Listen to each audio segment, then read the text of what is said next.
Someone sent me a DM today and they said, Pete, what is a piss boy? And I didn't respond. But if I did, I probably would have said something like, I don't know, man. You're just born that way. Pat Fryer Helmo. This is why I'm hot. Anita Handjob. Fix your sight. Jamar Alpha Play Chase. Are you kidding me? Kadarius Toney? You can't handle the heat. Pete, it looks like we're finally piss boys. You're right.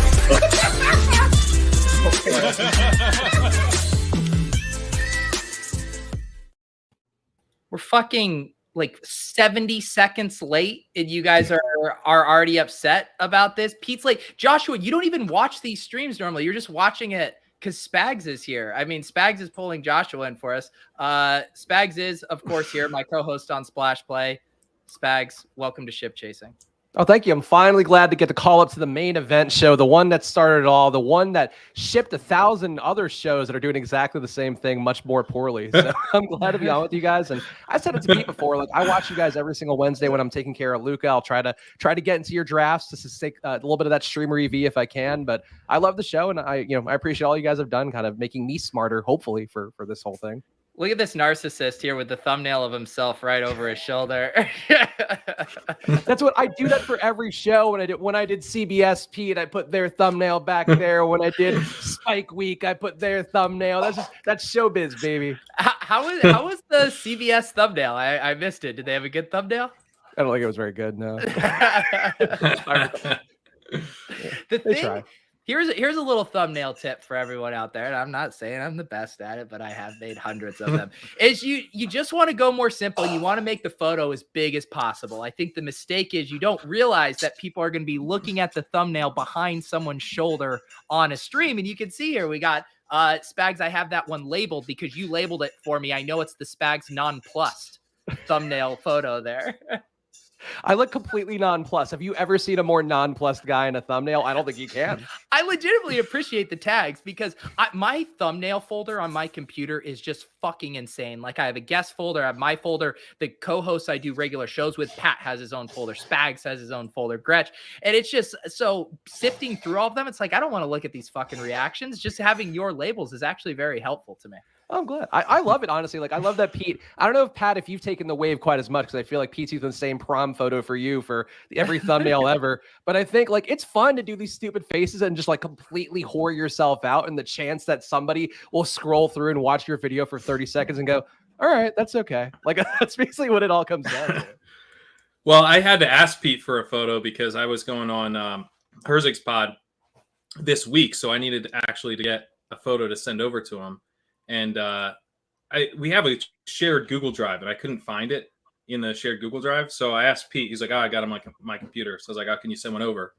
So he sends one over, but it's the one of me with long hair, the Rojo one. And I was just like, "Fine." I was so pissed off about that. It's like, Herzig, go fucking make your own thumbnails.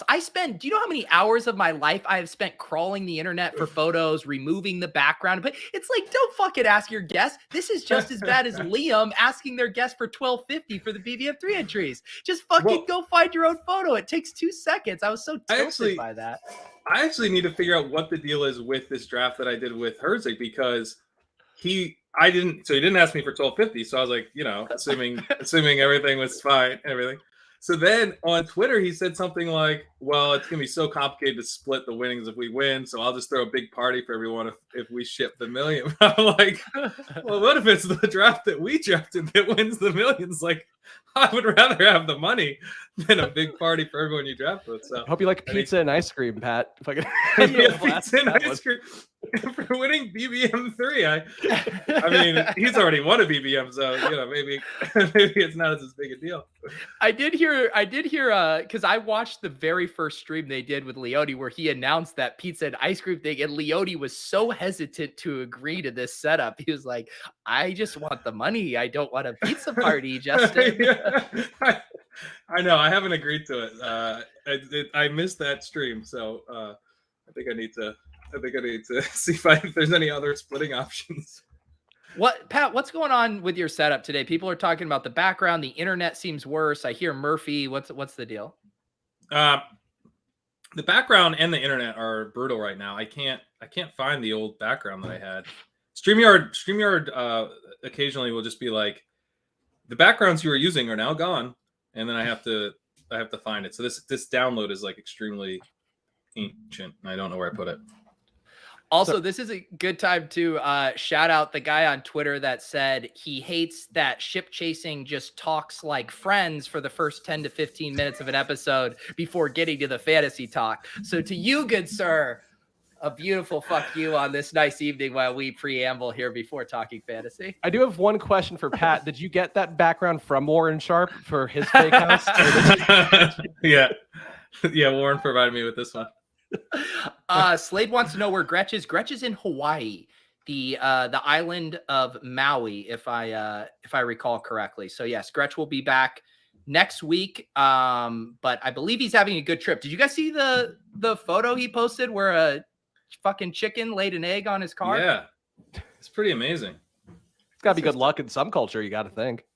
That's what I'm thinking here. Let me look at this. And it's funny because it shows how quickly I process information on the internet, where I noticed the chicken the first time I looked and I just kind of moved on. And then I saw everyone talking about the egg and I was like, oh, apparently this is a 3-part story that I missed because there's there. And then boom, an egg. I mean, that's absolutely incredible. That is. I guess we know which one came first now.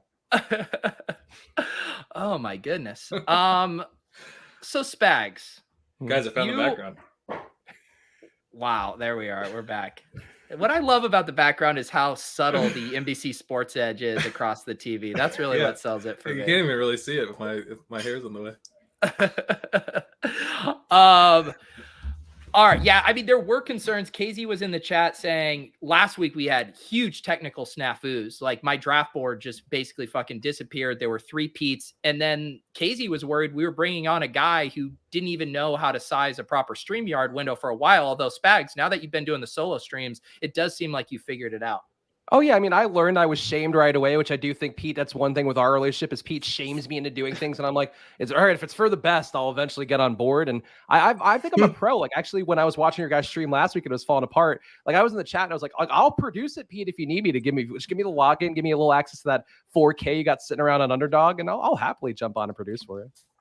It's down to like 36K, man. We are bleeding here. Going to bleed another $25 tonight.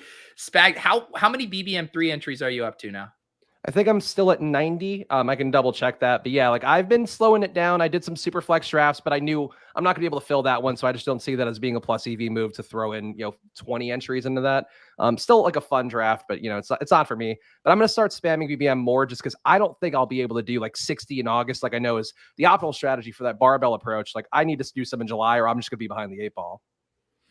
There also is this element too, and I don't want to scare the barbell bros, but if there's a wave of interest, and best ball has been growing in popularity so quickly, like there's a chance like a new wave of users come in and that thing fills quicker than you would otherwise imagine. I personally wouldn't want to get caught with my pants down in that regard if you are set on maxing it. So I don't know. It is something to consider. You're playing a little bit of a guessing game with how much time you'll have before it fills.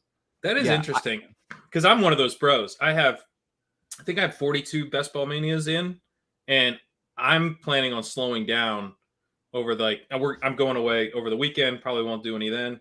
If I do, I'll feel guilty. So, maybe get in like a couple next week and then just like probably stop. Maybe I'll stop around like 55 before training camp opens. That's kind of what I'm thinking. So that's so interesting because I thought the barbell was you did half of them early. That's the traditional barbell.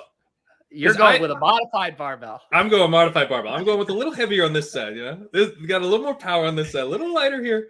Because the way I'm thinking through it, and it sounds like Spags is also doing a modified barbell. So we've got, he's got the heavier side. You got like a weaker left shoulder. You got to balance it out a little. Yeah. So together, we got to like somehow combine our barbells. But I was thinking that I didn't get as many really early as I wanted, and so I'm like, I don't know. I'm kind of pushing some to the true late period and just hope there's a bunch of sicko non-sickos, bunch of noobs. I'm telling you, right? If you judge it by purely badges and experience, which isn't the end all be all for experience, I'm sure there's people on this show who don't even have a badge. But the I will say, if you time your drafts, like the late night drafts, I've been doing basically one BBM3 draft at night, like around 11:30 Eastern. I shouldn't have revealed that. Fucking stay out of my drafts. No one I recognize is ever in those drafts. Whereas when I do the afternoon drafts, if I'm doing the cardio club or whatever, then I normally recognize some people, some more badges out, and obviously the morning drafts too. So I do think timing it really helps. I've seen some weird moves from badges though, so I don't even necessarily like, because one of the things that I think is going on right now, at least I've noticed in the last, I would say more like a week ago, but this is probably still happening. There seems to be like a lot of like I know better bros drafting right now. So like, you know, like, and a lot of like get unique bros. And I'm loving being in rooms with get unique bros because you get unique too, but you just scoop value. You get to be a value hound and you're getting unique. So I've been kind of a fan of people doing some weird combos and all that stuff because it's like kind of helping me out by default. That is true. That is an interesting dynamic. And we were kind of talking about this. I can't even remember. Maybe it was Lulz, maybe it was Swolecast, but about this idea of where we found certain edges, but maybe we push the edges too far to where there's diminishing returns, you know, with the correlation stuff. And I think that's an interesting thing of like, how far do you push it? And I've noticed in my drafts lately, like getting the correlations I really want has been harder. And so I've decided to kind of sacrifice some of the extreme correlations for just value and getting the structures I want. And I don't know, I'm curious to see if that pendulum swings back in August, you know, when more casuals aren't prioritizing correlation. But I don't know. It feels like we just have this groundswell of people who are going to continue drafting. And there's always going to be some of the correlation, you know, I know better bros in there. Do you really think that many people are pushing correlation amongst casuals? Because I feel like the casual, to me, like they're pushing a lot of stuff that some of the builds that Pat was talking about that just don't make a ton of sense. And I think it's something that I learned early in DFS is like, you know, you double stack because in like a weekly tournament, because people aren't going to double stack enough. And that's going to be, you know, more likely to bubble up your lineup. And you have to make people prove it. And I feel like to me with best ball, I don't think there's enough people that are actually going to step up and prove it. Just like, you know, in these rooms, like that you guys are going to do tonight, everybody's really sharp. So they'll try to correlate, they'll double stack, they'll do all that stuff. But in terms of regulars, like, you know, especially if you're drafting on DraftKings and wherever else out there, like, I just don't buy that people are actually doing it enough. No, and I actually think like the moves I'm talking about, the badges kind of doing the get unique and the I know better stuff. I think they are building like correlated teams and, you know, like structures that generally make sense. I've seen some stuff that doesn't make sense, but those are from different drafters, I think. But in some ways, I feel like then it's easier to correlate yourself. Like if everyone's kind of, or a certain amount of people are on the correlation train, then it becomes, I think, maybe a little easier to correlate yourself because they're kind of staying out of your way. Like they're trying to do their thing. You're trying to do your thing. When I'm over on DraftKings, I've been drafting a lot on DraftKings as well. Like you're like, what the fuck are you doing, dude? Like like, why did you take, like you did this guy's like taking, you know, Joe Burrow, like way ahead of ADP, doesn't have a Bengal. You're just like, you know, like, you know, you think you have something set up and they come in and do something wacky. And those I think are kind of just people who aren't that great at best ball. I is my opinion. So DK is much softer than underdog in general. So I wonder if in the late summer, like early September period, I wonder if we're going to get sniped. You're going to have like some of those teams that are like almost that perfect team you've been trying to build all summer, got the perfectly correlated thing, and then someone swoops in and steals Russell Wilson or whatever.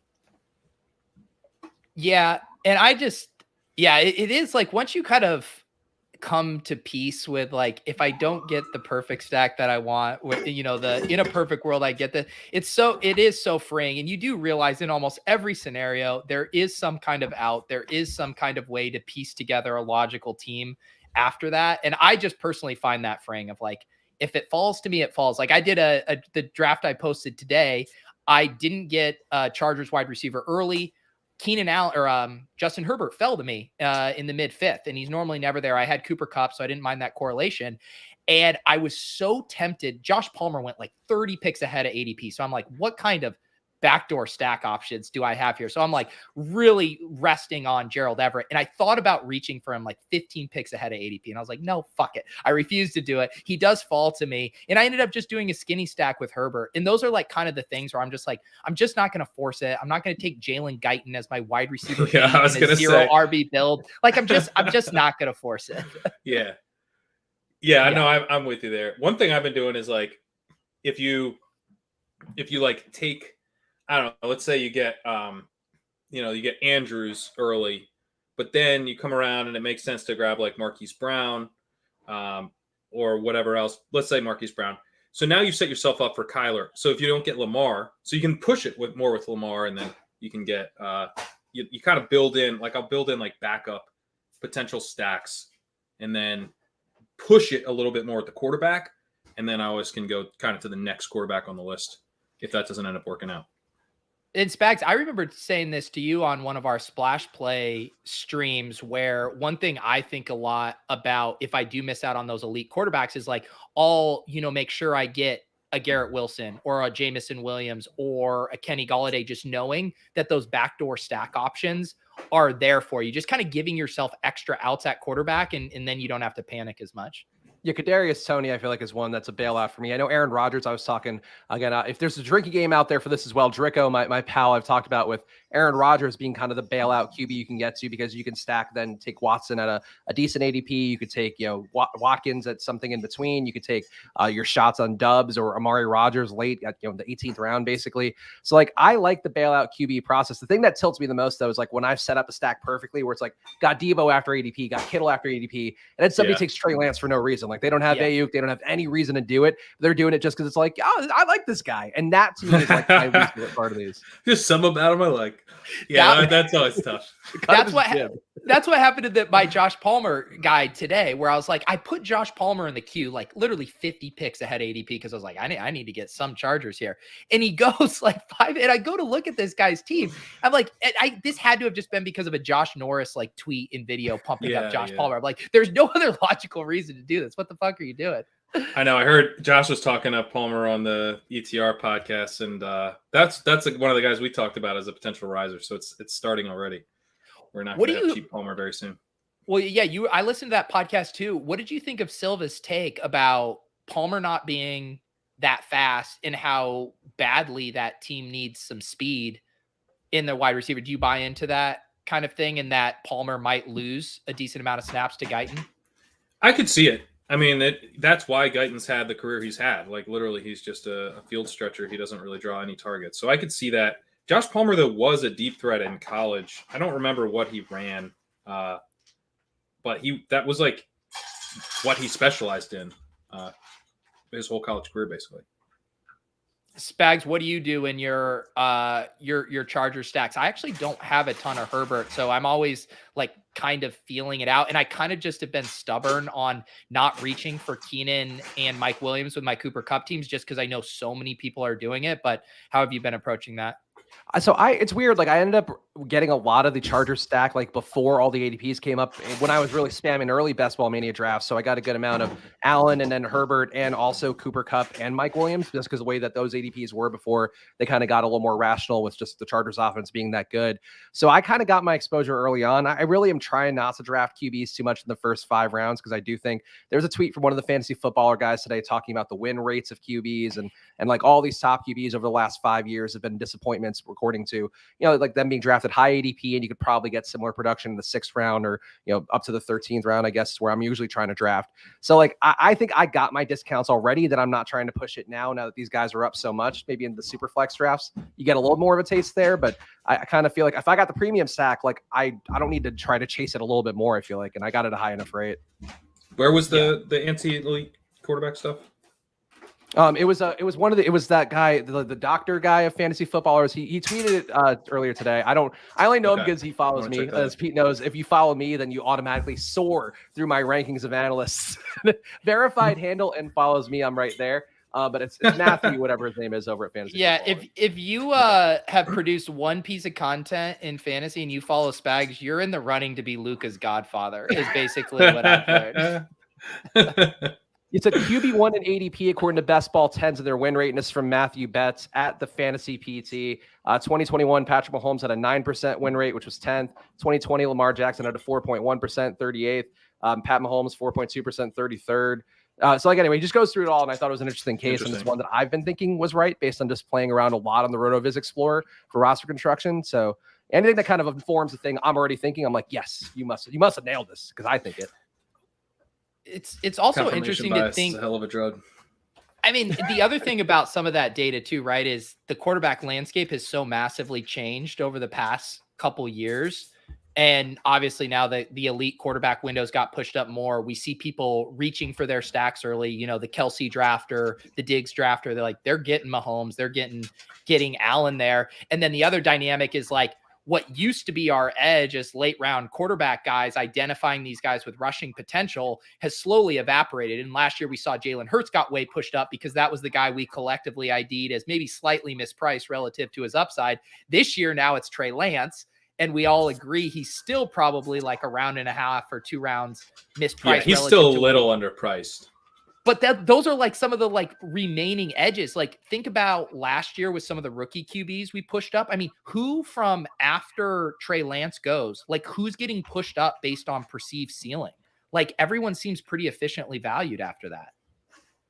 Derek Carr should go up a little, I feel like, just based on that division, based on the talent around him. Like, I think if there are good, like, training camp reports, I think from the Raiders, like, to me, they're the best AFC West dark horse bet. Like, if you're going to take one futures bet, maybe that's my hot take that I'll be right about, and they can do the victory parade like a peacock afterwards for my ship chasing calls. But I think Derek Carr is, like, so sneaky, and he'll go sometimes, like, in the 120s, and it just feels like it's unfair. You know how people do the, like, you can't draft all of these receivers and not draft the quarterback stuff? Yeah. And generally, I don't really buy into that. But I think I have a similar take where it's like, we can't be high on the Raiders and high on the Patriots. Like, either Josh McDaniels matters or he doesn't. Because the Patriots are replacing him with Joe Judge and Matt Patricia. So, like, no, they're not replacing Josh McDaniels. So I think either the Raiders are going to be awesome, or the Raiders are going to be kind of whatever, and the Patriots will be fine, or the Raiders will be awesome, and the Patriots will be a fucking disaster. And I will, just to clarify what I was saying, is like the chat's tossing out quarterback names that I like. I see Daniel Jones, I see Goff, I see Mac Jones. Like, I like all these guys, but I'm just saying I don't think they're being pushed up to an extreme, like, hopium level. Like, I feel like they're efficiently priced, whereas last year, like Jalen Hurts, we ID'd him as the guy with massive upside, and he got really massively steamed up relative to what he had previously done. I just think the quarterback market has gotten so efficient. Yeah. I feel like there's some upside being sucked out a little bit of Kirk Cousins to me. Like I'm not really drafting any Kirk Cousins, and I wish I could. So that feels to me like maybe he's a bit overpriced. Yeah. I could see that. I mean, aren't people are getting excited about this Vikings offense? Chris G, sorry, I didn't respond to your DM yet, but Chris was starting to get excited about a little Dalvin Cook action. I know people are excited about maybe this offense being a bit different this year. Are you guys buying into that at all?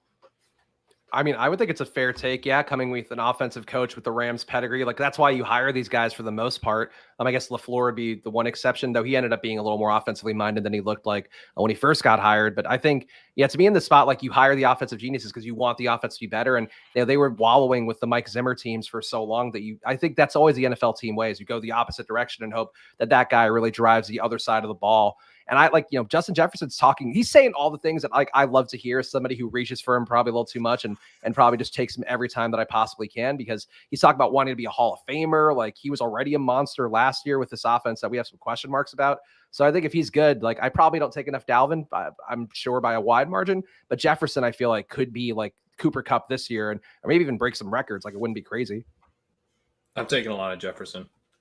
The one thing I don't like about the Vikings, I guess I'm frozen here. The one thing I don't love about the Vikings is the Irv Smith price. Because, like, the argument for Irv Smith is that, like, he could be anything, even Tyler Higbee, but he goes 3 rounds ahead of Tyler Higbee. Like, what? Why aren't we just drafting Tyler Higbee? He's in the better offense. And, like, no, I don't think anyone at this point is like that high on Irv Smith's talent. His basically he came in really young, which is why we were excited about him, but he hasn't really done anything yet. And now we're excited because like the offense should take a step forward, and he's like a clear every down tight end, which I agree with. But like they might take a step forward. They're still gonna be worse than the Rams, and Tyler Higbee's also a clear every down tight end. So I don't understand why Higbee's priced where he is, and as a result, I don't understand where Irv Smith is so far ahead of him. I think for both Everett and Higbee, who are going in the same range, it was like this thing where, you know, I feel like any player who's drafted at a certain price point and then doesn't deliver on that ADP, just a player who's burned drafters, like just naturally because of recency bias isn't going to get drafted relative to probably their true projection. I feel like this is one of the last remaining edges is like guys who burned people the year before, which is why Julio is free. It's why Will Fuller is free. Well, Will Fuller, you know, has disappeared from the face of the earth, so that might factor in. Have you guys heard the Herzig intel on Will Fuller? Yeah. Did you hear Spec? He was talking to Justin Herzig ran into Deshaun Kaiser and at an NFT party, the Knights of DJ party. Yeah. Oh, Knights of DJ party. I couldn't remember which one. So, and he asked him about Will Fuller, and Kaiser was like, yeah, he has been like, they wanted him to go to Green Bay for like the last 2 seasons, and he won't go because he hates playing in the cold. He just hates living in the cold. So he just like won't go to Green Bay, including, I guess, this year. So, you know, you got to draft Julio with your free agent Green Bay stats. Do you know what? I respect that. Like, why play with one of the best quarterbacks in history if it's cold? Like, I don't want to be cold. Yeah, I can't blame him either. And it also makes sense, right? Like, he went from Houston to Miami. And this is why. This is how sick my brain is when I was doing that draft today with the Herbert one where I didn't take Guyton. And I see Fuller there. And so I have these two things. I have Silva in my head telling me that the Chargers desperately need speed, and that's why they might use Guyton. And then I have in my head Deshaun Kaiser saying that Will Fuller doesn't want to play in the cold. I'm like, fucking Fuller to LAC one time. Let's nail this stack before it happens. Yeah, I looked up Palmer's 40 at a 4.52, so Silva's very right about the speed thing. I wonder the fun thing with the Chargers. What if Darius Slayton goes there? Darius Slayton gets cut or traded because they keep talking about that. Each eyes Darius Slayton's lighting legit fast. Well, the Spags is raising his eyebrows because Spags and I have been doing Splash Play now for a couple of years. In our first year on Splash Play, we do this ride or die segment where we kind of, you know, basically the ETR equivalent of a flag plant for these games. And I just basically martingaled the shit out of Darius Slayton for an entire season where I was like, one of these weeks, he's going to get 2 touchdowns. So Spags, how many times did I select Darius Slayton as my ride or die? It had to be over 10. Like, I think probably over 13 or 14. I don't think he came through one time. I don't think he did either. And to the point where I was drafting him, you know, because you could get him for free in BBM3. And then Greg Warsh in the Ship Chasing Discord was like, by the way, here's this blurb about Darius Slayton maybe not even making the team. And Richie James is now the guy you want as the deep flyer. So I was like, thank you, Greg. I got another free agent prediction. Okay. Or not free agent, I guess this would be a trade. But all right. Deshaun Watson, they're talking about indefinite suspension. The NFL, that's their position. Watson apparently is his negotiating position is 0, which I feel like, you know, I get what you're trying to do there, but I don't think that's the move. So, you know, could see an entire season suspension for Deshaun Watson pretty easily. That kind of changes things for the Browns in some important ways. Then we could see another suspension come down, 6 games for Alvin Kamara. What about Kareem Hunt to the Saints? That'd be pretty fun. Ooh. Then we get Dearness Johnson unlocked. So instead of taking late round Mark Ingram, what if you really galaxy brain this? Don't take Mark Ingram. Take Dearness Johnson because Kareem Hunt's moving out of town. And this is a mega galaxy brain, but I do enjoy it. We talked about it on Swolecast today too, because I was saying how Hunt and Dearness Johnson are 2 of my favorite picks right now because you have that out. I mean, all the reports make it seem like one of those guys is going to get traded. And it's like either of those guys gets removed, the other one becomes a really good value on the Browns, and the one who gets traded probably binks a pretty sick situation like Hunt to the Saints. Right. Yeah, Hunt to the Saints just seems perfect, doesn't it? Yeah, Spags, have you been how have you been handling the Kamara stuff? Because I've seen some draft boards. I know in the Deposit Kingdom Discord, the Best Ball channel, I think someone got him at like pick 42 earlier today. I mean, he's really sliding in drafts. Do you think he's going to fall further with the suspension news, or that actually represents a buying opportunity? Well, I think you've said before, Pete, on some of the shows, whether it's the ones that we've done or in general, like with, thinking that the Kamara ADP is already accounting for the fact he might miss a few games. But I think even the conservative estimate would have been like 3 games. I didn't think 6 was necessarily on the table. So to me, him going a little bit lower makes sense. I think, I'm loath to take any running back in an adverse situation. Kamara's gotten more than enough touches over the last few years. And I think, that offense we've seen get weird in the past with, if there's a running QB in there, like when Taysom Hill was in there, Kamara was basically rendered useless. Jameis isn't going to run, but I still think there's enough chance for things to just break strangely in that backfield that, like, I'm always comfortable taking a Mark Ingram. I'm always comfortable taking this 4D chess that Pat's talking about with one of the Cleveland backs, because like, I think always you're going to do better leveraging against somebody else, taking a high pick of Kamara. And now there's been a month and a half, 2 months of people taking Kamara in the top 30, sometimes reaching for him, that I'm willing to take like the leverage play against him and just hope that he doesn't play at all somehow, or that something really goes weird there. Yeah, sorry to step on your point about how good those guys are, but I think Dearness and Hunt are both awesome. Yeah. Well, and that's the thing too. It's like, that's why Mark Ingram is such a tough click for me, right? Because trust me, I'm on board with the contingent upside, but it's like, I don't know. I just view things through the lens of, can this guy deliver me spike weeks? Even like, we can even extend the window beyond week 17. Let's say like weeks 14 through 17. It's just like, I have such a hard time imagining Mark Ingram being a late season hammer for the Saints, but maybe I'm being narrow-minded on it. I mean, he was last year, wasn't he? He kind of was last year. Yeah. I don't remember seeing him on any winning rosters. Nobody was playing him. I mean, he's got 25 touches a game, and they were like, oh, I'm good. I don't need that 3 yards per carry. Yes, the chat, we're not going to talk about this until this happens. We're not going to talk about it until it happens. All right, we're going to hop into BBM3 draft in a sec. Before we do, Spags, tell us. So you and I have drafted a bunch of teams on Splash Play. You guys, if you don't watch that, that's over on my channel. We do that show Mondays and Thursdays at 2:30 p.m. Eastern. We've been going full ship chasing that. All we do is draft now, and it's great. But Spags is now branched out. He started to do some solo streams on Friday afternoons on the Splash Play channel, which I linked to down below. Spags would be forever grateful. I would be forever grateful if we could get that to 1,000 subs. But Spags, what I was going to ask you is, what have you learned going from just a guy who drafts on stream with me to being an idiot solo streamer? And I say that lumping myself into it, where people are hunting the EV. What has it been like making that transformation? I'm never going to do the woe is me thing, because like, it's great that we get to do this. It's great that we had to have a few beers and like, like this is like our careers, and we're all doing, varying degrees of well with it, I guess. I'll put myself in the low end of that. But like, I feel like that's a great thing. That said, it's really hard to draft and do a show. It's really hard to draft and build a good team and do a show. And I feel like, Pete, that's the one thing I've never fully appreciated about you. Like, we've been doing the show for years, as Pete's talked about, and like, mostly doing a lot of DFS stuff. And I've always watched Pete on best ball shows producing and doing the draft and carrying conversations and all of that.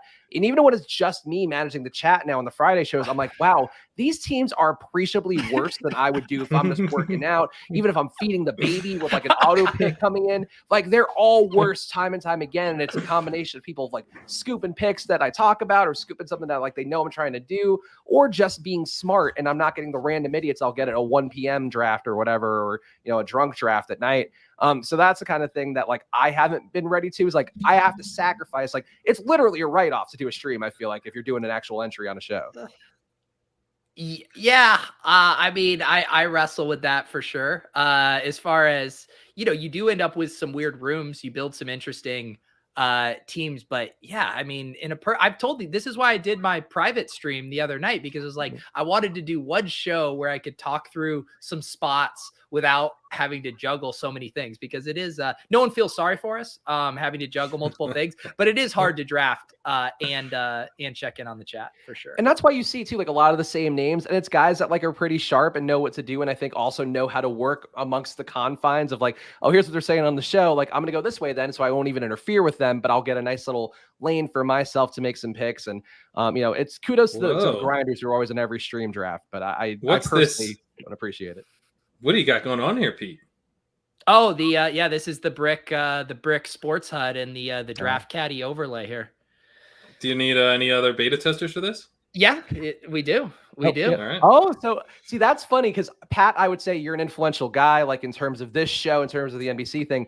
Brick reached out to me and offered me a hookup. He did not. So I would take great offense to that Brick didn't give you the. No. I will say, Brick actually asked me today. He was like, "Do you know anyone else who has an influence? Who the underdog algorithm is weighted to give them a disproportionate amount of 101s?" And I said, "Yeah, my buddy Pat Courage." Yeah, let the underdog algorithm know about that, please, because I am getting every time I log in, I'm just like, just anything 105 or better, please. And it's like, how about the 109? I legitimately half as a bit, half not as a bit, just deleted a post that Dubner posted in the ship chasing Discord with my 101 and 1-2 rates. I was just like, we just need to get this off the screen. What are the numbers at now? I don't know. Dubner can figure it out. The sad thing is Dubner only has some of my data from like the public streams. He hasn't even. I've been even posting my Underdog Cardio Club drafts. The past 3 have all been top 5 picks. I was like, here we go, Underdog 1-9. Thank you. No, you only get the bad picks when I think my mojo is more powerful of my bad picks, because anytime I'm on with you, it's still like a 110, 111. That's right. Hey, we got the 105 in our upcoming main event, though. We did. Yeah. I mentioned that in the ship chasing Discord, but Gretch, Pat, and I are signed up for our first slow main event draft on FFPC of the year. That's going to kick off July 4th. It's crazy that that's just in a few days. And we got the 105, which I feel like on FFPC, the kind of probably elite tier extends to 6 with Kelsey, but I feel really good about that spot. Spags, welcome to the ship chasing draft. This is your board. You get to make the decision. What do you do? Oh, Derrick Henry looking pretty good. I would take either CeeDee Lamb or Travis Kelce personally, but you guys are the experts. What do you think, Pat? I like Kelsey. Yeah. Oh, I just need to go back and actually look at what the fuck just happened here. That was so everybody. We go. I guess it's not that crazy. It's just Adams. It's just Adams. Adams is the only pick. All right. It looked more startling than I thought. Anytime Derrick Henry's staring you in the face, it's just like, what have I done to deserve this? Because I don't think I have a single share of Derrick Henry, and I can't imagine I will the entire time, just out of spite. Shout out to the multiverse where all of these alternate reality ship chasing drafts are. None of the benefits of getting glory on stream and all of the negatives of battling like-minded drafters. Sounds like a great time, guys. Wow, Mike Evans and Deebo Samuel at the turn there. This is a full-blown avalanche, boys. Yeah, buckle up. Buckle up, folks. It's coming in hard tonight. It's like offensive to CeeDee Lamb. Give us CeeDee Lamb. CeeDee Lamb at 15 would have been a godsend. No. All right, so we have to take T. Higgins, right? Yeah. Do you want to take T? I mean, at this point, we should probably take Najee. No, fuck off. Are we dead? Pat. Are we getting buried? Pat, if we had taken a wide receiver with our first pick, I would maybe indulge that for longer than I would indulge this, but no. Pat, we will get absolutely buried if we take Najee there. Gabe Davis, wide receiver 1. That's what that would be. AJ Brown goes next. It's you guided us in the right direction, Pete. No, I can't believe Pat. Someone clipped Pat floating Najee there. I mean, God. Noted Najee truth of Pat Correa. I was even hesitant to take Kelsey, just knowing the Avalanche. I was too a little bit, but what were we? I guess Lamb. We should have taken Lamb, but that's so early for Lamb. Yeah. Yeah, I know I like hates Lamb too, so I wasn't gonna force that one too hard. Kelsey Higgins or Lamb Andrews. That's the 2v2. Yeah, although I would say no, because you're probably looking at Lamb, AJ Brown, right? I would maybe just punt because the tight end values are still, you have a couple other outs there. Okay. Like in this draft, I don't know. I guess the question is, in this draft, could you get Kittle or Waller at pick 40? You can get Kittle there for sure. Yeah. In a normal draft? Not with these. I don't think Kittle's going before. Kittle's been falling to the late 4th, early 5th. I don't know. We'll see. Ashval says, Pat, the Avalanche is I literally know. your I know. analogy. Sometimes I get a little cocky with the Avalanche. I'm like, I've skied through so many of these, I could take Najee. But no. I feel like, see, that's why I was excited to have Spags on, because Spags has been fully radicalized as his ear. I sometimes have to push Spags into taking running backs, but I've noticed in the ship chasing rooms, I think I told Gretch one time, I was like, we can't take Jonathan Taylor. We have to take Cooper Kupp. And then I just had to, vaudevillian slap you out of Najee Harris there. Woo! See, why take Najee Harris now when you could take Benny Snell in the 18th for free? Yeah. And this is like the 101 hole is just set up for such max pain, and they have no idea what's coming. Oh, they're getting brutalized. You are buried. You're buried. Yeah. You're buried. I'm so sorry. I mean, start writing the obituary. It's supposed to be exciting to get the 101, but you just wrote your death sentence. God. Yeah. Poor guy. Jahan Dotson's going to be looking real attractive in the 6th round for you. What are we looking at here? I feel like a lot more green in this round than I thought we might get. I think we're going to get like a normal late 3rd round receiver here. Yeah. Holy cow. One of Waddle or DJ Moore. Have we corrected? I think we got to we keep skiing. This middle part is where you can get tripped up. No. We definitely are skiing. We are slaloming. Is that a word? Yeah. Jalen Waddle here. Jalen Waddle. Spags, any other? Oh, you can take Alvin Kamara. Start to buy that dip. No way. We're taking Kareem Hunt now, right? He's the new starting running back for the Saints. Let's see here. Yeah, what happened to our Avalanche? It did really kind of correct after the first round. Or first, AJ Brown here went like 8 picks ahead of where he normally goes? Yeah. And Mike Evans went in the 2nd round. Keenan Allen went in the 2nd. Marquise Brown going early 3rd. I mean, it's still a pretty weird draft, but somehow we got left. Well, it just goes to show you. So the draft I did this afternoon from the 4 hole, I started Kupp, Samuel, T. Higgins, and all those guys were gone by pick 16 in this draft. I had a Jonathan Taylor, T. Higgins, Brown start the other day. That was pretty fun. Yeah. Let's see here. So this will be an interesting spot here coming back. I'm surprised that Pitts went that early, but tight ends will still be available coming back to us. Because like Pitts, I feel like if he falls, then usually Waller and Kittle fall. But Pitts going early and those guys not going yet surprises me. Yeah, that's interesting. That's why I was torn about the Kelsey pick, because in this room, I actually liked it, Pat, because I thought Waller and Kittle could go earlier than usual. Yeah. If Waller is available to us here, I'll be like, bummer. That would have been nice. Yeah, the Waller's it's not like a crazy good deal on Waller.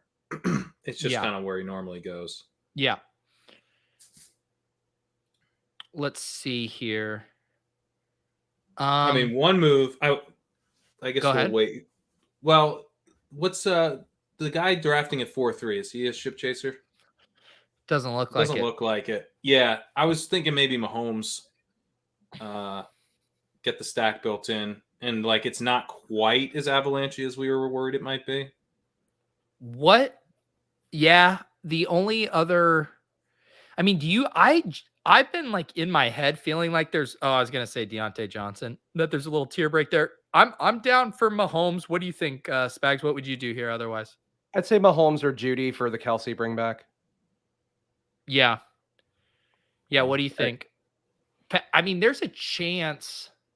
I mean, so we would still be live for Burrow, and then this would also open us up for Russ too. I kind of like pushing it. What do you think, Pat? I'm okay pushing it. All right, let's get another wide receiver here and just give us some outs. Wait, okay. I was like, what? There's obviously no chance Mahomes falls to us there. Like if we were in the middle, maybe that is a little more viable, but I kind of like the idea of keep hammering there. Yeah, I like. I think we'll set up pretty well for. I guess what Russ? Where does Russ tend to go? Late 7th might be a bit optimistic for him, right? Yeah, so he's been going pick 77, so that does put us in a little interesting zone. I mean, we see here a Josh Allen team. I think we'll be able to kind of look at these teams and see if they would take Russ here and if we'd be able to get him. Or no, sorry, it would be coming back the other way. Who's got Sutton? Sutton went pretty early, right? Yeah. He went mid-third or something? Yeah, Sutton went to team 6 here. There we go. Yeah. Yeah. I thought Judy might go ahead of Sutton, and it's gone very much the other way. It's been kind of interesting. Yeah. I mean, Tim Patrick could kind of take some of what Sutton does, right? Like, or I mean, Hamler could too. Like, there's a lot of guys who could take that deep ball, Russ forcing it to him just because, you know, he wants to and can now. Like, I worry. I like Sutton a lot, but I worry about him going this high because he's getting steamed up a lot. He is. Yeah. Yeah. Yeah, and you think about generally like oh my God, team. Baby. Oh, buddy. It's just not. It doesn't matter what room you're in now. It's just you got the Mahomes correlation though with Javonte Williams, so it's the week 17 alive and well. Oh, I'm sure that was exactly their thought process with the Mahomes. Was the Mahomes Javonte Williams that super strong week 17 correlation? No, but it is interesting on the Sutton and Judy stuff because you think about how the market processes like ambiguity in certain situations. And the fact, and I get that one of Judy or Sutton will be whatever the nominal, you know, wide receiver 1 in Denver, but man, you are paying an expensive premium on that for both of those guys. Yeah, you are. Yeah, Judy's still very expensive for that level of uncertainty.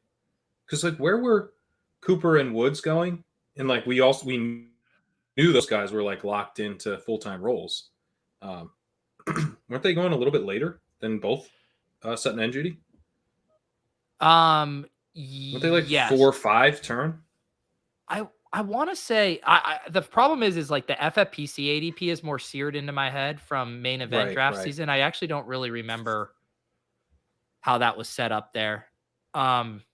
This draft kind of leveled out though. Positionally here. So what do you like here, Spags? Not Zeke, I would say. You could talk me in Akers or Montgomery. I wouldn't mind taking one of the wide receivers that aren't Amari Cooper, I guess. So Mooney or Juju would be okay. I think I'm the same. I think we could go Zeke just as like he's 20 picks after ADP. It's basically a modified 0. Okay. He'd had to walk away entirely. He couldn't have his hands on the driving. That one. I'm so sorry, Spags. I'm so sorry. But like, I mean, it's fair. It was Pete's fault. Pete had the choice to make something that wasn't Zeke when Tony Pollard is going to be there at some point. I don't know. I feel like with these drafts, if you get like God damn it, I hate drafting Zeke, but you know. I know, guys. This is a funny thing. You get on ship chasing. I can sometimes be the RB guy. Then meanwhile, like fucking Twitter's having a meltdown, like just hating fucking zero. I know. Twitter would literally just have the fucking hardest erection ever if they just got Zeke at pick 57. Twitter's like, can't believe where Zeke is going normally. To get him 20 picks after ADP. This was the question I asked Bime for today on Swolecast. And to me, this is what's interesting about Zeke. And I think you can make good cases in either direction. Do you think, not where we got him, but his current ADP, do you think Zeke gets more expensive, cheaper, or stays the same, 6 weeks from now? More expensive. I would think cheaper because Pollard's going to keep coming up. I think it's going to be like a Singletary Cook, but a little bit more extreme version.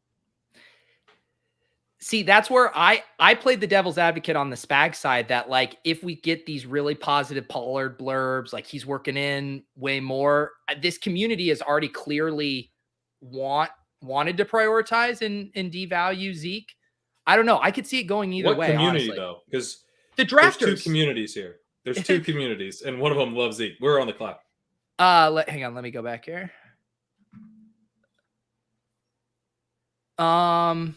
I would probably do Elijah Moore here. Yeah, I'm good with that. Or we could take Burrow. This is probably our chance to get Burrow. Oh, you're right. We could do Burrow. I still Did Hurts go? Hurts is gone. I would maybe say Burrow. but I'm okay more. What do you think, Spags? Break this tie. I like Burrow here. Okay. I think let's get it. I mean, the issue is like, I guess a Buffalo running back will probably be our bring back for the week 17 correlation, but like, I don't mind that. QBs are going a little too fast for me to feel comfortable, and I hate getting scooped at every good QB. Yeah. Yeah, because Russ would be a dog to make it back. Yeah. Yeah. But no, what I was going to say, Pat, is it is this, there are casuals who, and I've even seen the tweets. I think like Silva's quote retweeted them were like, why don't you have Zeke as a first round pick? Like there's a lot of people that are going to crawl out of their hole and be like, wait, Zeke's the starting Cowboy or running back for the Cowboys. Why isn't he a first round pick? Underdog drafters have pushed him down very far. And that's why I just think there's a really interesting push pull there with how Zeke is valued. I would put a decent amount of money that Zeke's ADP increases because I think there's a couple forces in his favor. One is that, more casuals coming in for name brand value. Also, like Hayden and Josh are talking about, and they don't seem at all tilted by this, by the way, that the running backs are like cheaper than you would expect on a half PPR format. But I think generally it's like, the people that are drafting really heavy right now prefer to have a wide receiver in the flex or kind of playing for that spike week upside from the wide receivers. But I think that's going to change as more casuals come in that tend to kind of play more toward the way half point PPR is normally done, right? So we should see the running backs in general, I think their ADPs moving up. So it won't just be Zeke. And then like the other thing is like Zeke specifically, we saw last year his ADP was kind of at the late first in kind of the early part of draft season. It moves up into the top 5 of like August drafts. So I mean he was in discussion as like with the 102, right? So I kind of feel and the other thing is like we're seeing Saquon's ADP move up. We're seeing kind of like start to have like a little bit of collective amnesia about some of the specifics of last season as the summer progresses, and we kind of come back to some of the name brand stuff. And some of it's good. I think some of it's like we start to forget the scenarios that were very much 2021 related and start to think a little bit more about how things will play out going forward. And I think some of that's good, but I also think some of it gets a little bit overly tied to the guys with name brand value. I think Saquon's moving up because of like the slot receiving reports and stuff like that. And like the start of, belief that people think that this is going to be a good version of the Bills offense now, because there's enough guys there from that organization now who are in every possible spot of the Giants org. So like, I think that's why, like, I don't think it's a name brand thing.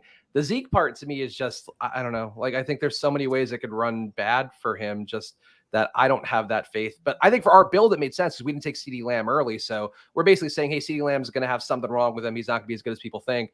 One way that happens is more touchdowns for Zeke. So he made sense for us. I don't think he makes sense for the general drafting populace.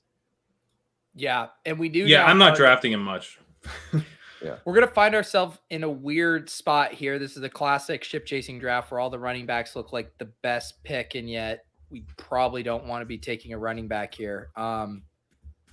What are you guys seeing? Burks? Yep. Yeah, Burks is fine. It's a little earlier than we'd normally want to do it, but fuck it.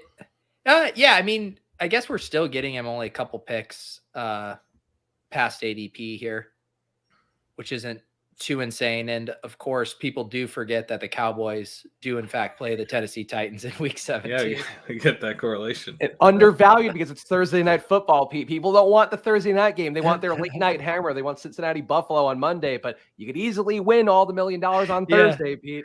That's the meme. She thinks he's thinking about other girls, but he's actually thinking about how he wishes he had the week 17 correlation hammer and not the Thursday night football one. Dude, that'll be so amazing if that is the game, because Crack Rock's victory lap on needing the Monday Night Hammer when it delivers the BBM3 winner. Wait, what is Crack Rock's thing? Crack Rock's thing is you always play the guy from Monday night. Like if you need to break ties, you always play the Monday night guy because you have the hammer.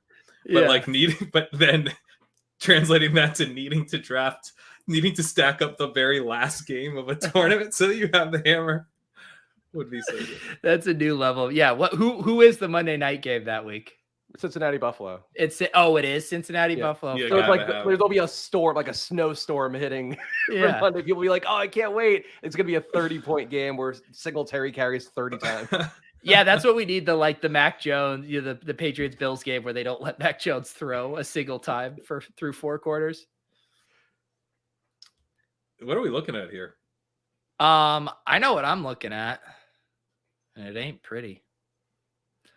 I'm still wide receiver here. I would say Kadarius Toney for me. Like what do you guys think? I'd be okay with Michael Thomas at this price, mid-8th. You can't jump on. I see 4%, Pete. I see you've done it. You can't lie to me. I can see your percentages. Yeah, we've all made mistakes. You've done it at a worse price, and we need the wide receivers. So that would be my Spags. You get to break the tie. I want to suck up to Pat, so I'll say Thomas. Fuck that. No. I'm taking just for that answer. No. Oh my god. Sorry, I wanted Pat. I wanted you to know how much I appreciate you because I'm not letting Pat get his Michael Thomas exposure on my account. That's absurd. Oh, trust me, it's not just on your account. I've been drafting Michael Thomas. You've been drafting? No, I mean, go ahead, expand because I get that he's cheap there, but it does feel like more of a falling knife situation to me. I think people think it's a falling knife situation, but I'm not. So he had surgery late in around June last year, and it pissed the team off. And this whole situation seemed like it was going to explode. But the monetary situation seems like it's resolved. They're like, yeah, he's working back. He's on track. I know whatever rehab videos and stuff haven't been the best, haven't been exciting, but I don't think that he's not playing. I think that the concern is that he comes back and he's not who he was before. He's basically it's like a Sammy Watkins career wind down, or the last few years of Kenny Britt or something like that. It could suck, but there is I think there's still upside with Michael Thomas in an offense that should be more potent.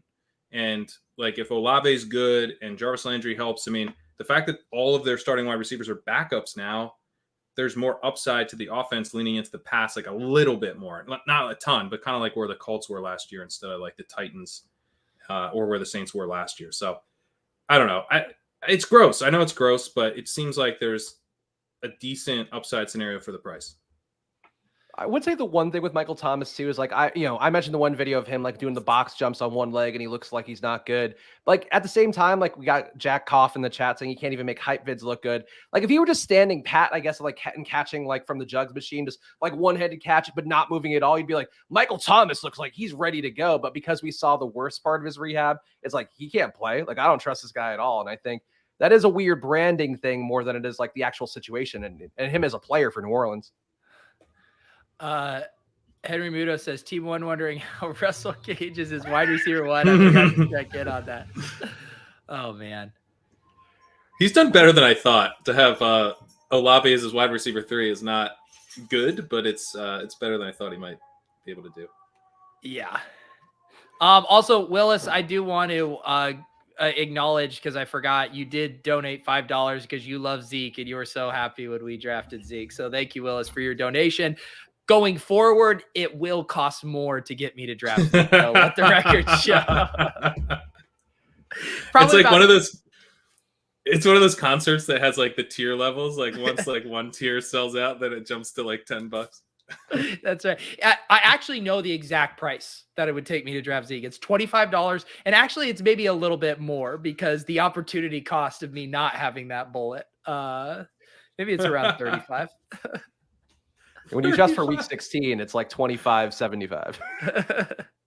That is a great way to get exposure to Zeke. You demand $35 from the chat and then free roll your best ball mania entry plus 10.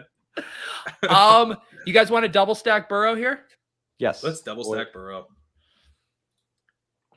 The highlighting in the Brick Hub is nice, though. That does make it pop up in a way that if you miss that and you still don't stack up, you're making some grievous mistakes, I feel like. I know. There's a chance I wouldn't have noticed it if it weren't for the highlight. Yeah, so with the Brick tool, basically, if you have a quarterback on your team that you've drafted, it will highlight here. I scrolled down to Hayden Hurst. It will highlight anyone else from that team. So, Brick's thought with this, too, is he was coming from a poker background too, where there were these poker HUDs. You'd have information on the players you're going against. And the idea here is like, you'd be able to more easily multi-table, because you could have 2 to 3 drafts up and just have kind of the key information just popped up there, which kind of goes back to our thing of getting in 150 drafts. Like if you are on a time crunch, you might need to be multi-tabling a few of these. I do think it would come in handy then. That would definitely help. I've also, the Davis tip of starring everyone. It's harder when you're streaming because it's a bad auto picks. But when I'm drafting on my own, I star, and Davis Maddock gave me this tip. You star everyone on the team of the player you selected, and then you star everyone on week 17 of the opposite team.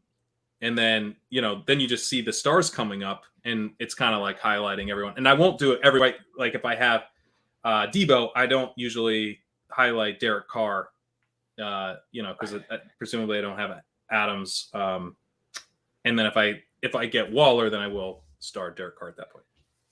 All right, this feels like a pretty nice range for a running back. What do you guys think? James Cook, get the correlation. Yep, I support that. There we go. James Cook.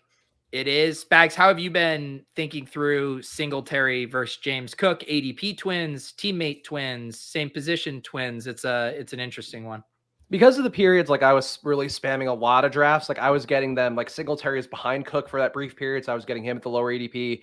Then once Cook becomes available more, like I've talked about this a lot. Like I just believe that in general, the best approach is going to be taking the lower ADP back. And I know Leone has some of the research about ambiguous backfields and all of that, but like Cook Singletary is not really ambiguous, but it is still a spot where if we're drafting for weeks 14 through week 17, like I think it could be Singletary still running hot. They were giving him a lot of touches. He fought off Zach Moss being a high draft pick and not being the most worthwhile. But Cook, coming in like could be good too. So like if you had 50% of each, rather obviously not relative to all your lineups, but I think getting half of each to me just feels like the right move because I don't have a lean.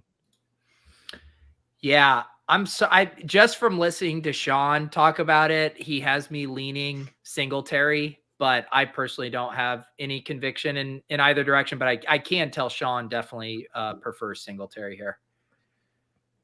I don't think I have enough Cook, and I sometimes have thought if I'm stacking with Allen, don't I want Cook? I mean, I know kind of the offense rolls, everybody rolls argument to get Singletary in there, but like for week 17 or any of the weeks or any of the playoff weeks, I mean, the literal correlation of Cook catching a pass from Allen, that's a lot more likely than Singletary, right? Yeah. And Singletary wasn't really getting the pass game work even when he did fight off Moss and then had Breida kind of breathing down his neck last year too. So I would think Singletary is kind of the pure handoff back, and Cook's probably like Cook could get third down work even if Singletary's good. Right.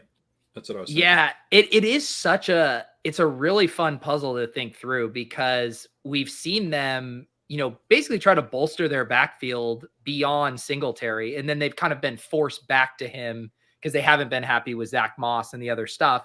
Then they draft James Cook, which again seems like an indictment of Singletary. And yet on the other hand, Singletary was really, really good down the stretch. He also can catch passes. He's pretty agile.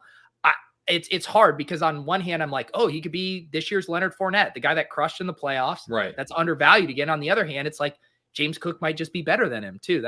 It's tough. And they did want McKissick too, which I think is important to keep in mind. Like they wanted that pass catching back. He just didn't sign with them after he said he was going to. So like maybe that's why they, are more comfortable with Cook, is that he can give you some fractional amount of McKissick with the upside of potentially supplanting Singletary. I don't know how likely that is this year, but like probably for 2023, like that seems like that'd probably be the plan. Yeah, and it's easy to understand why that was their plan because Devin Singletary had the lowest yards per out run in the entire league. So, they go, okay, we need someone who can actually do this. And then they made two clear attempts to get that in. I don't know. It does. It's a real red flag for Singletary's receiving usage, both his own performance and then their subsequent actions. All right, so we're going to be on the clock here at pick 11-9. Our team so far, Joe Burrow, Zeke, and James Cook. Wide receivers, Higgins, Waddle, Judy, Treylon Burks, Kadarius Toney, Tyler Boyd, Travis Kelce at tight end. This feels like another running back spot to me. What do you guys think? Feels like Rojo.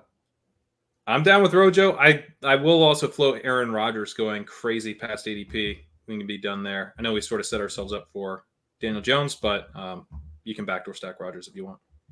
It's an interesting thought. What do you think, Spags? And don't say you want to suck up to Pat, because then I'll do the opposite. No, I mean, I'm sucking up to Pat, but also we have the Denver KC game, so I feel like Rojo makes sense. But that does make sense, guys. You know, got to get that correlation with Rojo. I mean, you only have 2. Ronald Jones will get beat. Jones gets by. Ronald Jones may go all the way. Being chased from behind. Does Jones have it up? Still on his feet. Ronald Jones, 98-yard touchdown. Just glad to be part of a clip. Feels good. We only have a couple of them. We got to really soak it up. Oh man! Wow, there's That the correlation cops feels coming. so good, huh? That's the Brooklyn cops coming to get your Rojo exposure under control. Well, it's too late for that. I don't know if you saw my Rojo 69-420 meme, but the bits become reality. What was the percentage? I know it was 69 drafts. What was the 420 part? $420. Okay, what is that 69 drafts? Well, we don't need to get into that. No, tell me the fucking percentage. That's a lot, because I think my highest guy is like $350, $375 at like 26%. So we're probably looking at like 45%. No. Under that. It can't be much under that. Not a lot under that. What is it, 39%?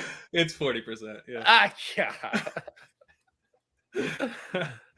Do you think he has a 40% chance of success? Like if we're using like the metrics you're supposed to for No, I've got to cool off. I mean, a lot of it was before McKinnon came, so I'll cool off as we go. Although to be honest, it so far no good on cooling it off. But I'll eventually cool it off. I'll find a way. Rachaad White's been currently my way, as I'm breaking ties to Rachaad White right now. All right, I can't break ties to Rachaad White. 21%. You want Madison Hines? Come on, don't let your exposures. Let's get Rachaad White. I just touted him. Yeah. Why Or not Parker. Alexander Madison? Rachaad White's better. Well, it's just I hate when you put me in spots to try to go against guys I love. Sure, we'll grab Rachaad White. Pat sees 21%, and he's like, "Man, you got to run away for 19%." I don't know. I mean, like obviously, the Rojo one. You know, there's that bias bumper of 10%, but like in general, I guess. So you do set yourself up for an uncomfortable situation if the ADP falls further, but especially where like let's say all running backs are probably gonna be a little bit more expensive, but just like really any of these guys, like things are going to change for all of these players. So if you think like they're good value now, and then you're right, it's easy to cool off because the ADP is going to rise considerably. Now, if you're wrong, you have a tougher situation because now you're like, I can continue to load up and get this guy at a good value, but you can still probably cool it off and then make sure you're getting really good prices even at a reduced ADP. That's kind of how I'm thinking through it. Like these stands aren't going to reflect my ultimate stands. Like every stand now, both fade and the guys I'm really bullish on are going to come back to the pack once I get my second barbell in, right? Yeah. No, and the barbell, I think, definitely makes portfolio stuff a lot easier because you are theoretically putting a distinct chunk of time in between. Whereas it is a little harder to do it with a slow drip because, and again, I love having my exposures up there, but it is a little bit of a mind fuck of being like, is this a spot where I press it, where I think Rachaad White is undervalued? And that's why I think the lens to view it through is like, do you think this guy will get more expensive or do you think he could get cheaper? If you think he could get cheaper, take the feet off the gas. If you think he could get more expensive, keep hammering that edge now. Yeah. And like, I don't know. It's tough with some of the guys because some of the guys I do think will get less expensive. So Treylon Burks I've cooled off on because I think there could be more smoke around this. Like he's not in shape stuff in training camp. And I also think there could be stuff of like he's not running with the starters. Like if he's not running with the starters, which I think is a fairly likely outcome, that he's, behind Westbrook Akine for like the first preseason game or whatever. Like that'll hurt his ADP, even like we know, like, okay, if he's not a starter in 2 wide receiver sets for 3 weeks or whatever, like ultimately that's not the end of the world. We've seen guys, start kind of in that role and then take over and absolutely crush. So, but at the same point, like if there's going to be a discount coming with that looking fairly likely, like you don't want to spoil that discount for yourself. So I am trying to figure out guys who I think will fall, even if I really like them. You guys want to be done at tight end and take Alberto with our KC stuff? Yeah, so like double KC, double Denver. What do you think, Spags? I mean, are we risking not getting Jones? Because we could get Jones and Alec Pierce potentially over the next 2 picks. That's true. I'm so looking at some of our other quarterback outs. We're running out of them. I guess Tannehill is the only other one. That's a good point. What do you think, Pat? Jones or Kui Boonham? Yeah, I'm okay either way. We can go Jones. Let's do Jones here. Tight end's just a little. I mean, Kelsey really gives us permission to kind of really kick the tight end 2 can down the road, whereas it's nice to get a kind of an upside pairing there with Burrow. One thing I will say is, like, in that draft I did today, I got Daniel Jones in the 170s. He has been a guy who has kind of a wide distribution of his ADP.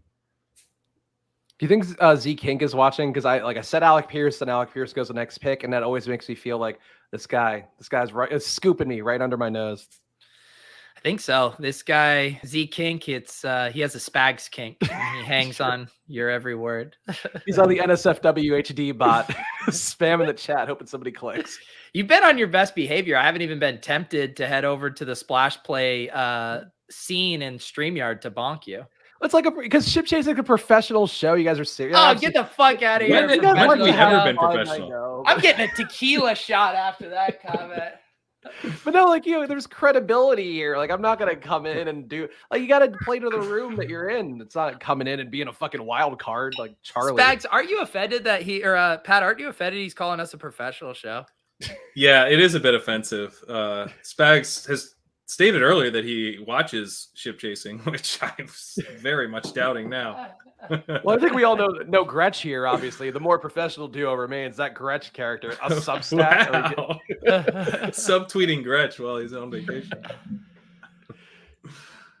All right, let's see here. So, there goes Higbee. Couldn't leave us Higbee. Let's see. Why is Sammy Watkins highlighting here? That is. I guess it thinks we should have taken taken Rodgers. That's it's. What do you guys seeing here? Tight end is. We could take Algier and be done at running back. I have so much Algier. I will always support taking Algier. What about TDP? All right. I like Algier over TDP, but I take a lot of TDP as well. Yeah, just, this has been the draft where I just take your guys' feedback and then fucking ignore it.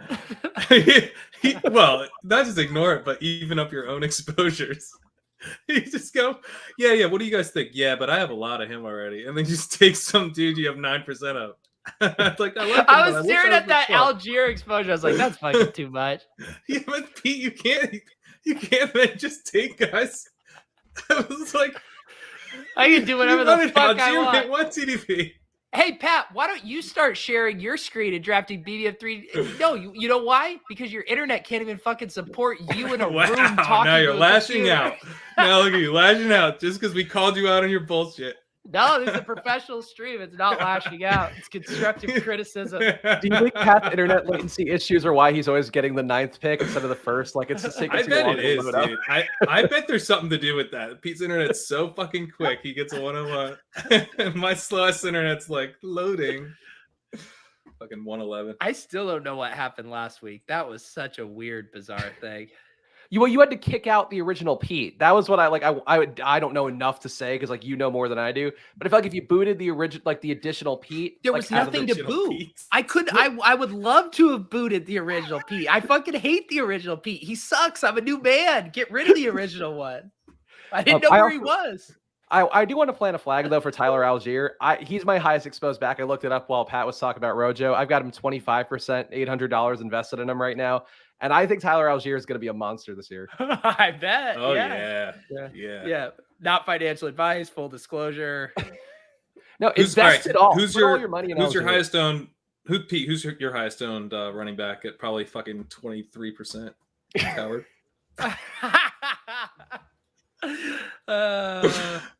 Let's see. Exposure 25.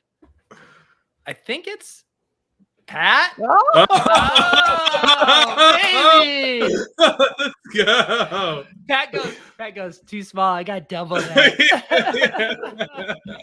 Now double it up. So All right, yeah, we there you on go. the clock again. Probably. Spags, who's your highest owned receiver? Highest owned receiver. Let's see. It is Rashad Bateman somehow. Ooh, I like that one. That's a 19%. fun pick. Yeah. My top 5 is Bateman, Debo, Burks, T. Higgins, Drake London. My top 5 is Julio, number 1. Yeah, Sky anytime Moore. a guy with injured hamstrings who's approaching 40. You got I know you gotta draft the shit out of him. All right, what do we got? Should we just not risk getting boxed out or on the double stack and get $1? What about Hayden? He shows us up at tight end, and we get a stack with our more important quarterback. My only thought is that $1 is a much hotter commodity than Hayden if they're right next to each other. I mean, Hayden is only 2% for you. It would be a nice chance for you to even that up. Way to try, even when you try to play into my biases. I think if I had said it 1 second earlier, I think we would have gotten Hayden. When you put it that way. So Daniel Bellinger's free too at tight end, and like Yeah. could be good. Yeah.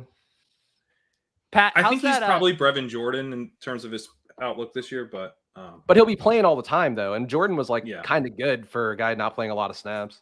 yeah, no, I agree. Speaking of other Brevin Jordans, how's your Greg Dulcich clip coming, Pat? It's still where it was last time we checked in. Still not very far along. Wow. I love that you're just letting that Brevin Jordan comp slide by there too. Well, Brevin Jordan was actually pretty solid prospect who did okay as a rookie, and now looks like potentially starting tight end. So I don't think it's a mean comp for Dulcich, even if he outperforms it this year.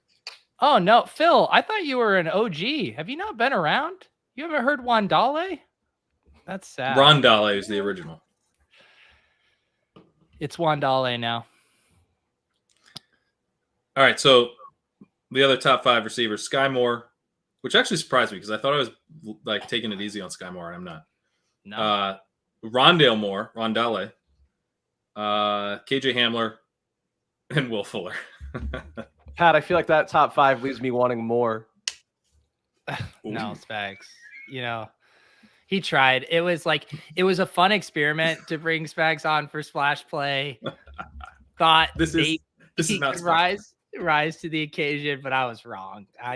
That's on me, guys. I need to be better about the guests I book on here. Oh, who sniped Hayden? God damn it. Who the fuck took Hayden? Zeke? That is so fucking gross. What are you doing, Zink? See, you take me off, So- Zeke can't gets out of line. Nobody. We gotta see the pool. Jesus, there's no tight ends left. Good thing we have Kelsey. Oh, Let's take there up he is, Zach- Paris Zach in the Campbell, chat. our Giants. Yeah, bring back. I like that. Zach Kinkella in the chat saying sorry for the snipe, by the way. So he was there lurking. God damn it, Zach. How could you? So we gotta get Greggy D. Hang on. No, let me look at Zink's team and tell him he's a fucking idiot. Zero correlation. Zero. Oh, because you took Jamison Crowder. Yeah. No, he panicked. He panicked no, because no. he didn't get a tight end too. No. It's because there's no stronger correlation than the wide receiver 5 on a team with the tight end 1 on the other team. Let's just sauce him now. Let's sauce Zach now. It's fucking Zink, dude. These Classic guys, Zink. they've taken it. I don't know where they got this week 17 bullshit from, but just chill out. Fucking wide receiver 8 and tight end. Not very strong correlation. God. Oh, I will. Sauce the fuck out of Zach. Actually, I'm putting Zink in a timeout. 5-minute StreamYard timeout. Here you go. This is how tilted I am. Zach Kinkella was blocked for 5 minutes. You sit in timeout. You try to type. Nothing will come up. Think about what you've done. More like Zach Stinkella. When we get Greg Dulcich, I'm gonna have to send Zach some money. What Get that you pay off? Or are you gonna? I paid him off. I said, hey, Zach, look like you need a tight end. Better take Hayden Hurst so we can get Greg Dulcich. Yeah, this is behind the scenes, I act like a petulant man child and upset our guests in the chat, and then Pat kind of pays everybody off after the show to Yeah, make it okay. Like a rock star damaging a hotel room. Just Hey, in your guess tab. who else is going in timeout? Fucking Lunchable connoisseur. Wow, stop putting people in timeout. Dude. No, I dare you to come. Who wants a timeout? Who wants a timeout?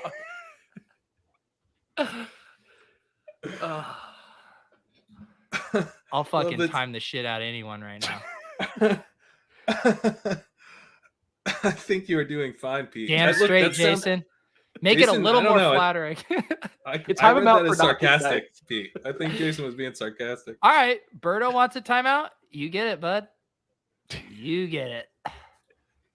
Just know that one of these times I'm going to misclick and I'm going to accidentally block you, and then I'm going to have to go deep within the YouTube settings to unblock you.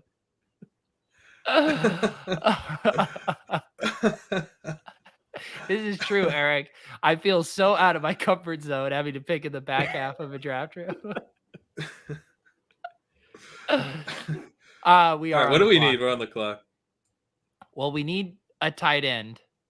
We can wait for Dulcich in the last round. Do we can get my guy Richie.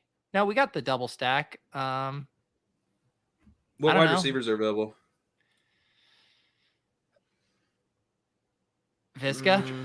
Yeah, fuck it. Let's take Visca. Let's just have a good time tonight. Yeah, let's just have a good time.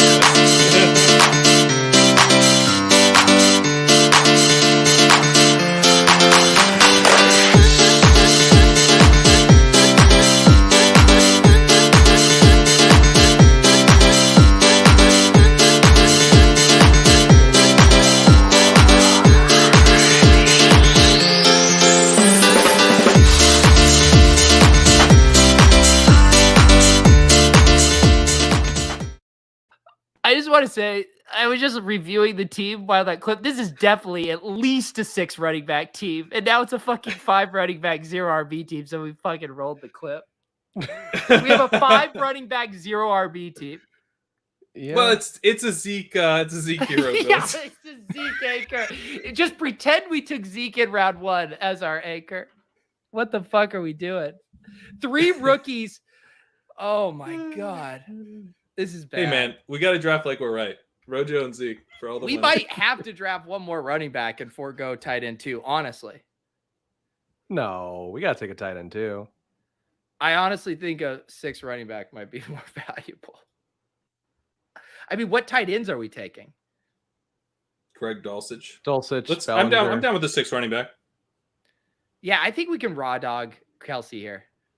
Yeah, let's go Kelsey. Do you want to get like a McKissick or something with a little bit McKissick of a floor? is kind of what you're looking for, right? Yeah, I think Mark Ingram. Let's go McKissick. All right. Yeah. There you go. 2691 Visca luxury pick. That should have been a tight end. I will say tight ends really flew off the shelf in this one. I mean, Dulcich would have been a better luxury pick than Visca for a tight end too. Dude, the chat's just slurping up this Cade Otton shit.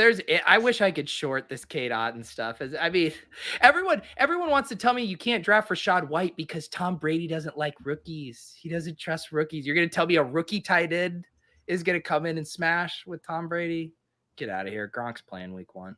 Are they eating breakfast together? That'd be the question. Are they eating some TB12 protein shakes for breakfast? Yeah. We read one blurb about Cade Otton, and now he's fucking steamed up into the 18th round. Get out of here. Yeah, I'm not into the Otton stuff either. You're more of a Dulcich guy. I'm more of a Dulcich guy. Yeah. Russ loves rookies. The thing with Brady and the rookie stuff, like he throws to the running backs on all downs. That's why one of my big rants like 2 years ago was I think Paulson had Rojo for like 7 targets, and I went on a massive rant about it because I was like, he still catches screens on early downs, even though he sucks at playing on third downs. But like that's the thing. Like if Rojo's getting early down targets, Rashad White will, So You don't need Rachaad White to win the third down role to get targets from Brady. Yeah. Guys, I'm so worried. We're going to get 0 points at tight end week 8. I mean, this is as bad as having 2 tight ends with the same bye week. This is worse. Pete. Oh, Joshua, I did see. So Joshua was a late comer to the Underdog Cardio Club. It is apparently going for 7 cardio drafts in 2 days. So apparently he did this draft while on the elliptical or whatever machine you were on. Let's see how Josh ended up. Okay, this is a fun build. A 2-4-10-2. Oh, where did we go here? Let's see, Josh. Josh Frick, 2-4-10-2. Ooh, hate your quarterbacks. Kirk Cousins and Davis Mills. Woof. Austin Eckler, Antonio Gibson, Melvin Gordon, Tyler Algier. I don't know where all this content you're consuming that tells you don't have to draft running backs, but you probably should draft more. Well, you actually should draft more. You don't have to draft them earlier. Yeah. AJ Brown, DJ Moore, Godwin, Elijah Moore, Michael Thomas, Corey Davis, Robbie Anderson, Sammy Watkins, John Mechie, Julio Jones. I guess if you're going to draft like 5 guys that aren't going to be playing for half the season, then you should probably get 10. And then Darren Waller and Irv Smith. I don't mind your tight ends. I just wanted to let the chat know if you guys are on thin ice. I actually need to go back and put someone in a timeout. The beatings will continue until morale improves. No, it was someone who, it was Neil here. Chat is slurping this up, sees one comment about him. Yeah, that's a timeout. Why? Because he's saying I was creating a straw man for content, which I was, but you don't need to call it out.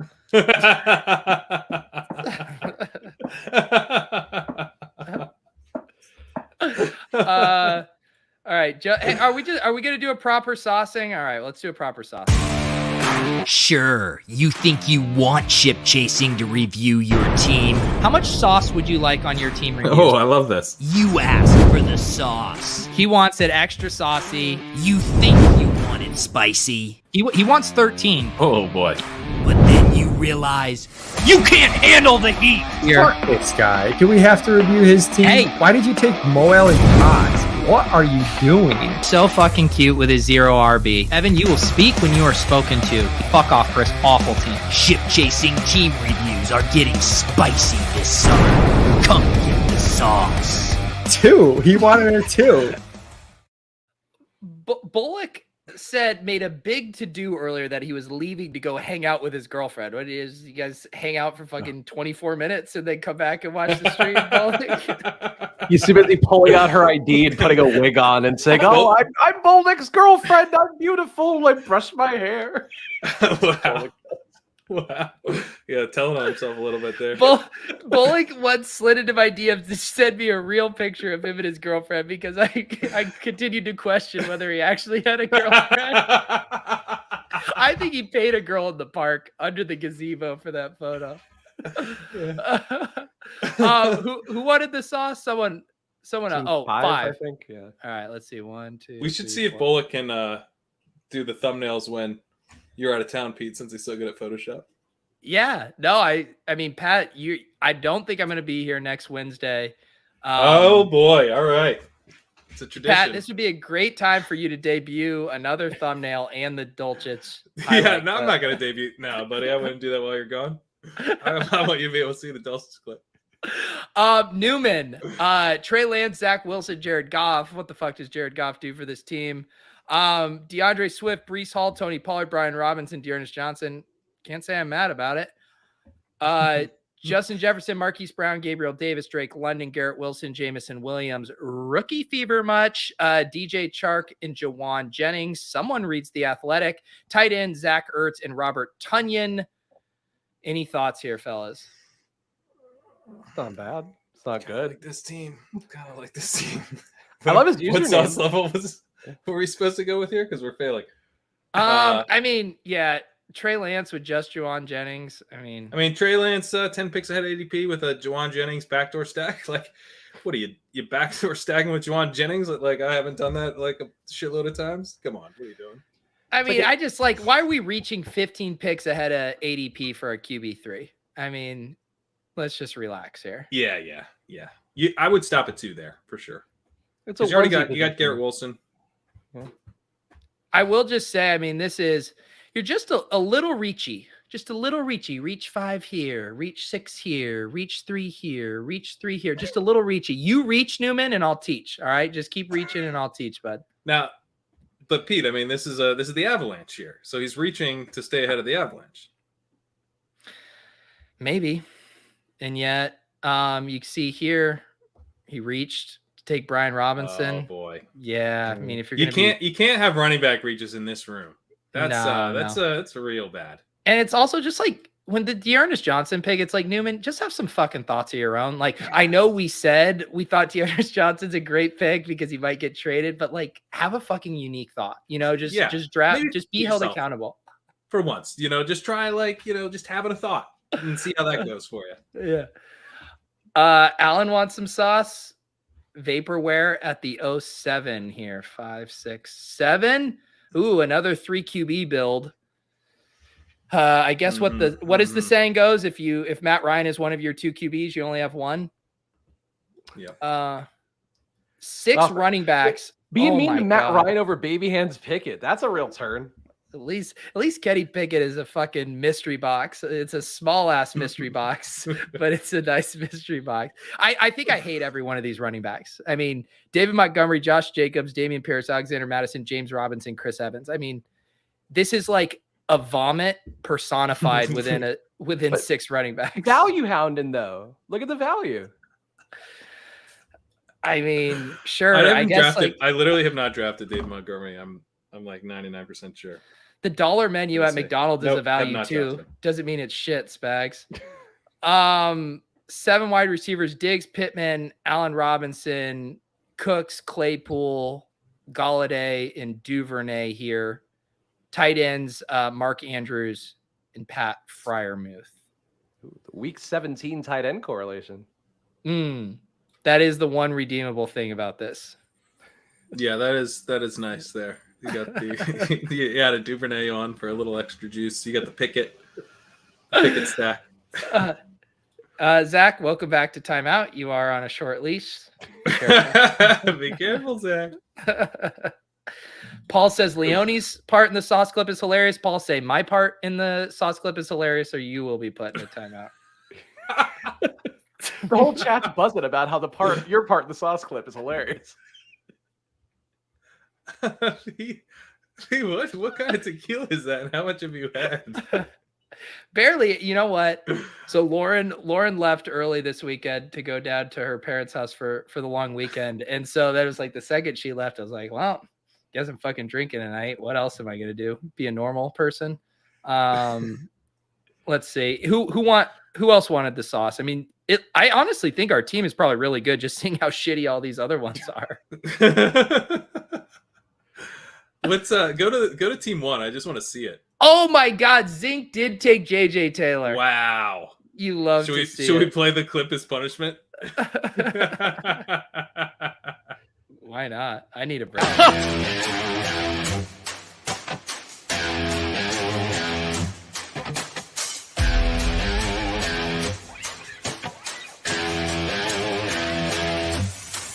The 1-yard line. Tate will take the snap, hand off Taylor, and he's into the end zone. Touchdown, Arizona.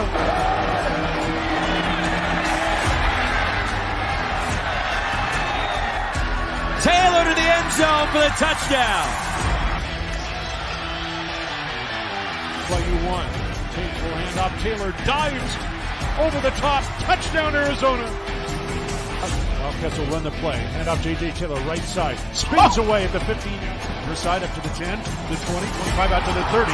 Gets a block to the 40 to midfield. Turns the corner. Sun Devil 40. Foot race down to the 35 to the 30 and out of bounds. Near the 25-yard line. First and 10, Arizona. Pistol set, Tate will hand off J.J. Taylor. Squirts through up the 50. First down, breaks a tackle and dives. Goes the screen pass, and it's caught. 35 down to the 30, 25. Over a man at the 20 and a first down. J.J. Taylor. Taylor to the 10, Taylor to the 5. He leaps into the end zone. Head over heels. Touchdown, Arizona. Oh my goodness. So I have a question. So Casey points it out too, but like it's weird that there's the old chat comments on that clip. So is that a clip of a clip from the show? Yes, and I mean that's not an accident. That's I forget who requested it. I thought it was a brilliant idea. It was when we played it a few weeks ago, and the chat was on fire roasting the JJ Taylor clip. And so I updated that clip with the comment version. So please don't ever question my production skills. No, because I saw it at one point and was like, wait, is this going on live? And it just occurred to me that it's like, no, these comments aren't occurring live. It is, in fact, repeat comments. And so theoretically, if I wasn't zoning out and enjoying really that 2-minute break from performing, I could theoretically put other comments on the board and then each week update it until it's just a fucking, hall of mirrors of JJ Taylor. That would be pretty comments. great. It's like one of those crispy memes where it's like been reposted a bunch of times, so it looks all weird and frayed. Could you put the comments, like, I guess the old comments, could you move them to a different part so that when you bring up new comments, they don't cover? Hang on real quick. I'm going to give Bullock 5 more minutes with his girlfriend. Bye. What did he even say? He said, he was saying that don't question my production skills. How about last week? Something along those lines.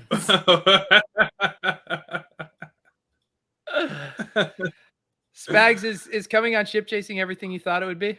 I mean, it's a very professional show, as we've seen throughout the course of this, bullying both your co-hosts, also bullying the chat. I mean, really tremendous effort. But no, I'm glad to be on here. I enjoy the show so much, and I think you guys really don't like. I've said it to people before. I think you guys are like trailblazers in this space that's now growing so much. So I'm glad to be on here without 17 other screens also talking at the same time. I heard you mentioning that. Was it Best Ball Bros you're on that? You were mentioning that you're only on ship chasing, and I was like, oh, that's true. We should get Spags on where we can actually talk to him instead of yelling over drunk Daigle or Leone or whatever. Daigle fucking dying on. So now Daigle's back being a professional man again. Daigle becoming a missing person during the stream. Bye, Josh, for that chess comment. Spags, I am going to say your hallmark, like you said, of coming on this show is you deliver us just an absolute smash pick. Normally those are during the DFS season. You kind of have a single game call, single slate call. I think we got some of your takes throughout the show, but clearly I know you've been thinking about this all day. You've probably been feeding Luca a bottle, trying to come up with a take that can really, withstand the test of time this year. So I give you the floor. What is the Spags take? Because it's been a very predictive metric previously. All right, so now I'm on the spot, so I'm going to be completely wrong. But the AFC South will be won by the Atlanta Falcons and Drake London, Tyler Algier, Kyle Pitts, not Kyler Pitts, all of them top 10 at their position. Atlanta Falcons, Arthur Smith, believe in the billionaire boy. Wow. So in my head, I'm not kidding. I was hovering over the outro button. I was like, Spags will give us this mic drop hot take, and it just didn't land for me. So we just got to keep doing the show.